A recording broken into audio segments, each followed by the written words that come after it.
Join the fun. This is amazing. Reus at the first intermediate, just about 3/4 of a second only separating Marlin Reus and indeed Demi Vollering. And right now, this is going to go absolutely right down to the wire. Essentially, they're on the same time. What a battle. This is incredible. It's what we wanted. Yep. It's what we hoped for, and it is delivering.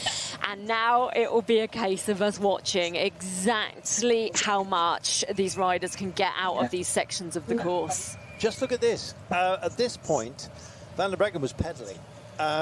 But it's a focused turn down here. How much energy do you want to put into that? And then the escape. Do you remember how urgently Anna Van der Breggen got on the pedals as well and looked smoother, I've got to say. But Marlin Reus, maybe she carried in exactly the right pace to actually deal with that technical section. She looked slightly more ragged as she got the power down, but that is... Don't read too much into my reading of that. She now is smooth as absolute silk, and her deportment on the bike is absolutely wonderful to watch. She almost looks like a cartoon rendition of perfection on the bike. Yeah, completely. And that's what we're talking about now, isn't it? With these last few riders out on the course, it is utter perfection with such small margins between them. And it is, as you say, it is hard to tell because somebody might be able to capitalise on one part of the course more than another rider, and then of course we know other people can pull that back in different parts of it. Maybe someone doesn't keep the pressure on a turn, but maybe they then are suited better to an incline or a descent. Here's Anna Henderson. We just see Chloe Dygert up there. These times are going to be so close between these riders because they all want it. Not only are we talking about them being well drilled, well prepared, having been at altitude, having the best kit and equipment in this field, but they want it. They're so hungry for the World Championship bands, and it's so significant. Of course it is, to wear that for the rest of, well, for the next season, for the year. She's about 5 minutes away from her second intermediate, but I can tell you Anna Henderson only gave away 12 seconds to Marlin Reus at the first split. Now, the first split, after 16 minutes and 34 of racing, the clock stopped for Reus at checkpoint 1. Vollering only 0.68 of a second down upon her. Katrine Ellerud at 9 seconds adrift at that point. Anna Henderson, 12 seconds. Anna Van der Breggen, 15 seconds off that mark. Niedermeyer was 13 seconds, by the way, in 5th place. Van der Breggen, 6th quickest at that first timing point. And the head-to-head here is absolutely laser locked on. You'd better be good at every single moment. Well, I'm sure everybody has followed this season as closely as we have, but coming in this year and seeing Marlin Reus switch teams to Movistar, of course, former teammate of Demi Vollering at SD Works Pro Time, when we saw her switch teams, her demeanour changed. She became a GC contender, not only that, a GC leader. We were treated to the head-to-head battle between Reus and Vollering, and we hoped for that today. We knew that they both had it in them to have the tightest possible battle, and that's what's playing out now. And we were expecting to see that at the Tour. Whoa! We didn't get that. Enormous. But look at this. 23 seconds, she's getting quicker. Oh my goodness. And this is what I was talking about. Marlin Reus knows what lies ahead, and she is a pacing expert. Her ability as a tactician in time trials is why she's won so many times. And she will not have underestimated this course. She won't have been doing inaccurate reading on what she needs to do with her pacing. She just knows how to get it right. And yeah, that's what we're seeing at play now. This is absolutely remarkable. She was 15 seconds up on Van der Breggen at the first checkpoint, and we said, is this survivable?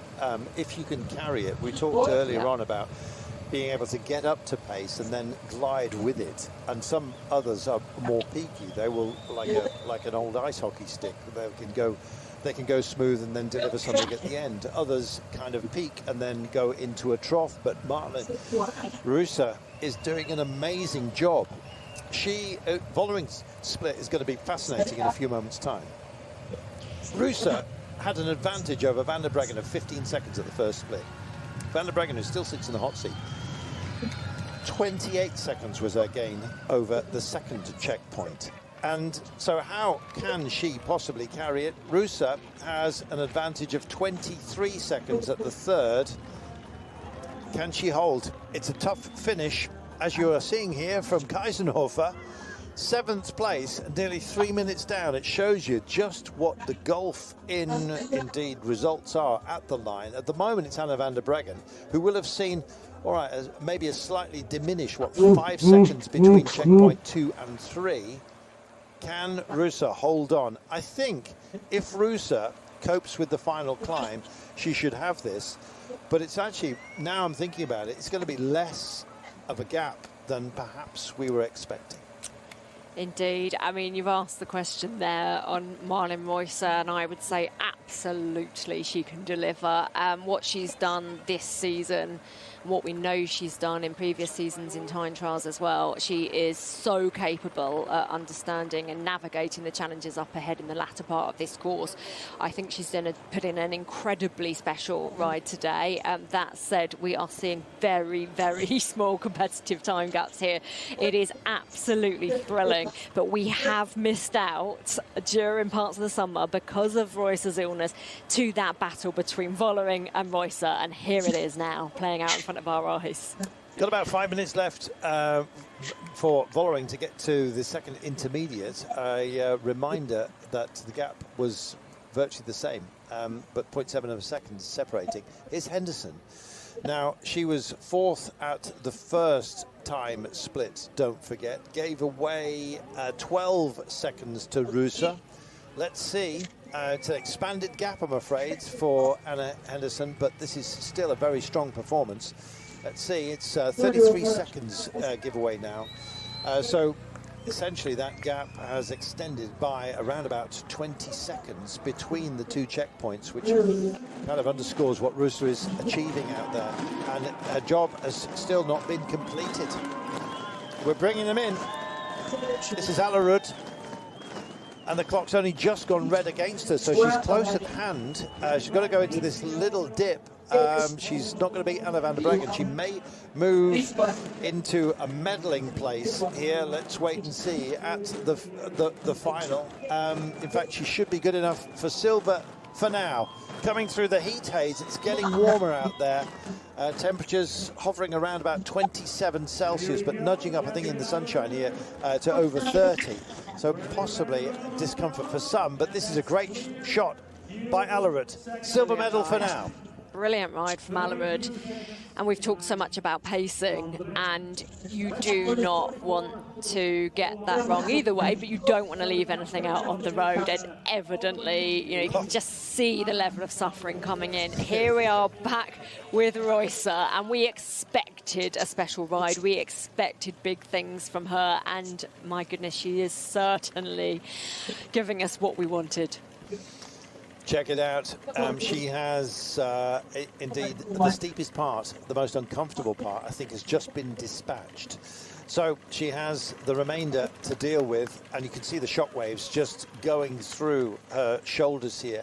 There is another steep test just up ahead, but she's doing a fabulous job. Her target time, by the way, at the finish is a 44.01, so she's still 4 minutes away. And you think, well, she's only 1,400 metres, so she should easily do it. No, it's going to be close because the time starts to get stripped out here. Let's see.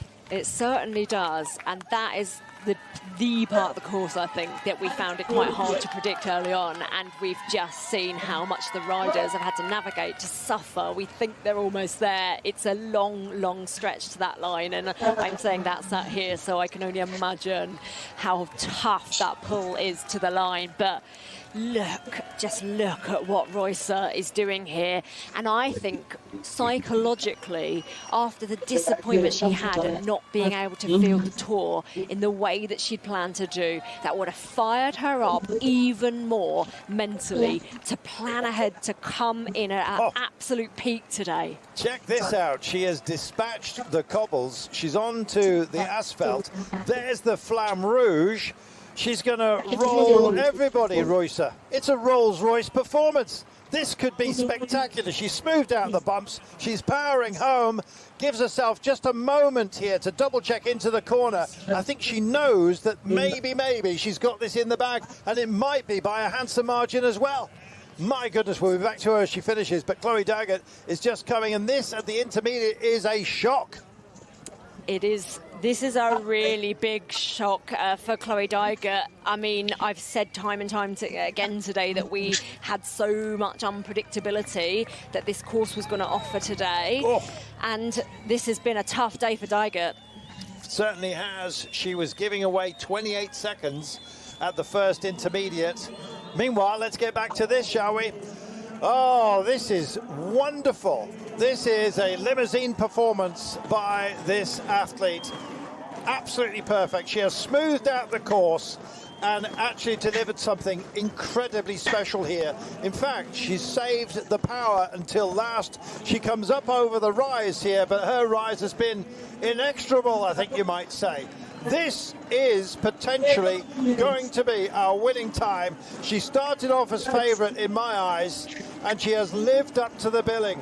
She's opened the door, closed it behind her, and said, this is my party. And you know what? Nobody else is invited. Let's see if we get some gate crashes late on, but I believe that this is going to be a championship winning performance. Reuser hits the line brilliantly. Whoa, 43.09 is exponentially brilliant. What a ride from Marlin Reuser. What perfection and delivery. And do you know what? When she came into the section we knew was going to be brutal, and under that flamme rouge, she made it look almost effortless. That is how much she danced through those closing meters to deliver such a staggering time. We knew she'd had setbacks this season. She targeted this. She had such, I was going to say a quiet confidence about her. No, she had an outright confidence coming into today. The way she spoke in pre-race interviews, she knew she had something very special in the bag.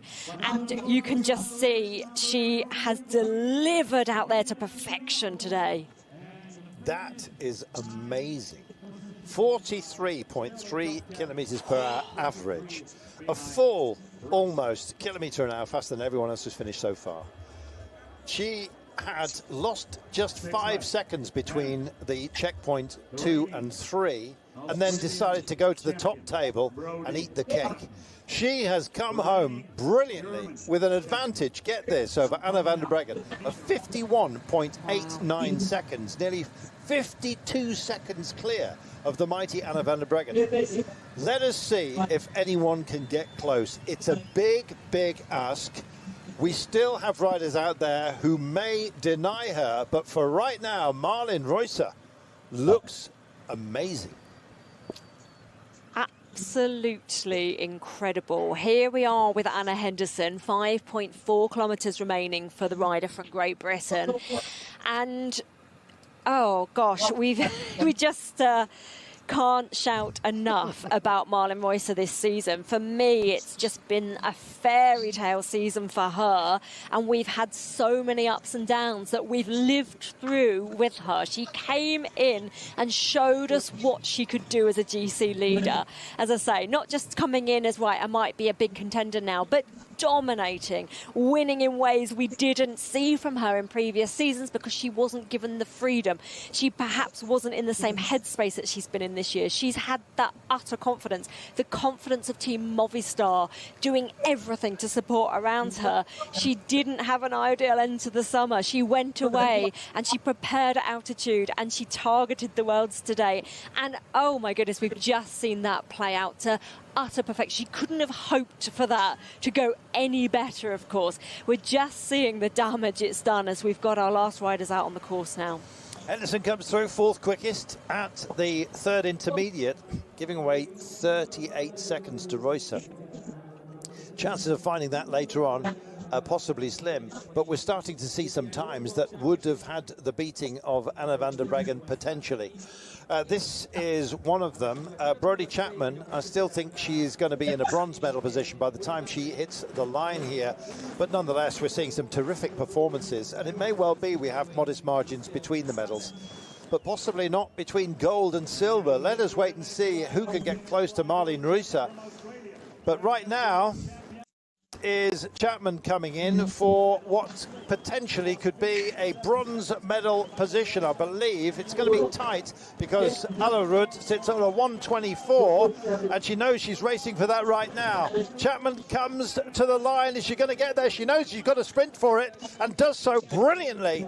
And indeed, bronze medal position so far, pushing Katrien Allerud just out of the medals right now. Reus, provisional gold ahead of Van der Breggen. And now, indeed, we're starting to see some great performances. Brodie Chapman has just produced one herself. Brodie Chapman, class as always, and we do have to keep qualifying those times, don't we? Because we've seen some brilliant rides today that on any other day would have put them right up there at the top of those standings. But Reus has just blown everybody out of the water today. Here we are back with Anna Henderson of Great Britain, 3.1 kilometres remaining for her. And you can just see her experience, though, coming through here because she has stayed and remained calm throughout this course. Great run, I've got to say. And, you know, there is, when you're seeing performances like Marlin Reus has produced, there is no shame in finishing in the top 10 behind such performances. It's where you're going to be. Vollering double checks into the corner, almost got the line here, just slightly out of kilter, but immediately on the power with 7.3 kilometres to go. Now then, Vollering, let's give you an update of where she has been sitting. Second intermediate was 28 seconds down on Marlin Reus, almost exactly the same time, incidentally, as Anna van der Breggen. So, in terms of needle on the bragging rights, she wants to go extremely strongly. Let us see what she nails when we get to the third timing point, our third checkpoint here. Her target is a 35.21. Van der Breggen was 23 seconds down on that margin, so we're about a minute and a half away from where she wants to be. We'll be back with her in a few moments' time. We've got a lovely tracing shot here. Gosh, it looks warm, doesn't it? It certainly does. It certainly does, and it's definitely hotting up here as we're just bit more breeze eagerly as well, anticipating this. It's been just everything that we hoped for today. Antonia Niedermaier for Germany here, and we've said this, haven't we? But these rides that we're seeing come in now are brilliant, brilliant rides. But it's just showing of what Reus has put in today. It's going to be I think she'll be just outside the medals by the time this clock stops, I'm afraid. But it'll be a top 5 for Niedermaier. And that is a creditable performance by the young German. Here we are, a minute and 29, in fact. So good enough, I think, for 5th place as it stands at the moment. Well, you always look back at your performances, and you may well not look at the margins, but a top 10 in the World Championships is always going to be something. Oh, this is a big tie-up on this punishing climb here. And this is where the hurt really starts to kick in. 1,300 metres, as you can see, with an average of 6.3%. She looks to me to be on an even steeper approach just to this 11%. Finally gets a bit of traction and pushing on. I think she's possibly a little bit closer than the 1.9 is indicated here, because it's 1,300 metres. And clearly this is a very steep section. Exactly that, because we look a lot at the percentage and what it averages out at, but not always what it peaks at. And you can see there that she was approaching that 11% section. And I think when we started to see that earlier on today, we realised the pressure that is keeping on the riders right until that finish line, which is why you can never say it's over. Vollering, heart on sleeve, always fights for the victory with everything she can dedicate and throw at a ride. Third quickest in that checkpoint, and at 36-second margin, so she sits behind Anna van der Breggen. That will, I am sure, be one of her primary targets, essentially. She wants to get in the medals, but that's a big retrieval to try and find what Reus did. Every single time we